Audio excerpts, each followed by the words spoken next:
Kidmin Nation, thank you for watching The State of the Nation. I'm Amy Goble with KidsPray.tv and Bear Valley Community Church, and I want to talk to you today about staying connected. So I'm actually here in the main auditorium of my church, not in the kids building, not on the kids stage, but in the main auditorium, because I want to talk to you about how important it is to stay connected. So this is what I would encourage you to do. Do whatever it takes to listen to your pastor's sermons, to know what's going on in the main auditorium.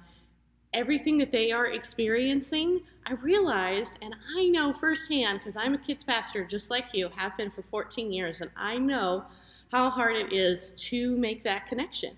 And I know how hard it is to experience everything, but it doesn't mean we can't know about it. And so I'm standing here on the stage because thanks to technology, there's lots of really cool things that we can do as kids pastors now to be able to stay connected to what God is doing in our overall church. And then that helps us make really wise decisions when it comes to what our children are experiencing in kids church. And so I would encourage you to see if you have a podcast and listen to the podcast or watch it on video. I'd say 90% of churches record their pastor and the sermon, and you have a way to be able to get that. And even if, so for those 10% of churches that might be watching and you're like, well, we don't record the pastor's sermon, guess what? Find some parent that's willing to sit up front with their cell phone, turn it on, and even if you just get the audio, it's going to be really important. So this is a little bit of what's happened to me over the years. I find that a lot of times senior pastors will get excited up on the stage and say, hey, this is what we're going to do next week, or hey, let's focus on outreach for the next 3 months, or something like that they will fail to tell you in staff meeting.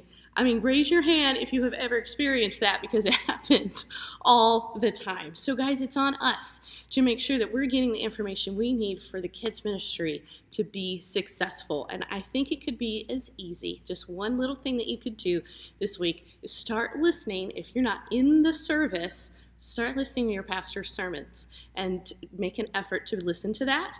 Even if you have to listen to it while you're brushing your hair or maybe cleaning out the closet. That's what I've been doing all week, cleaning out my resource closet. Or maybe you're making copies, or maybe you're just writing something really fast. But just grab those moments and make sure that you're getting that information that you need. And this is just a free little hint. And that is, sometimes your pastor will say stuff that you're going to need later on.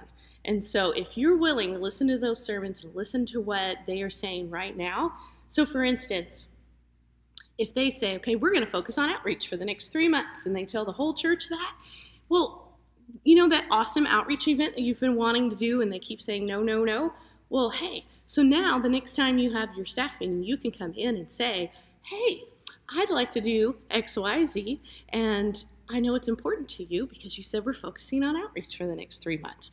And so sometimes knowing those things, being able to quote what they said back to them, knowing the heart of the church, not only helps you move children's ministry forward, but it helps you stay connected with everything that's happening. So you don't miss a lick, you don't miss a beat, and everything that the parents and our single adults, our adults, our life groups, or whatever you want to call it, whatever they're experiencing, you can make sure that our kids are experiencing that in their own way as well. So thanks so much for listening. Talk to you later.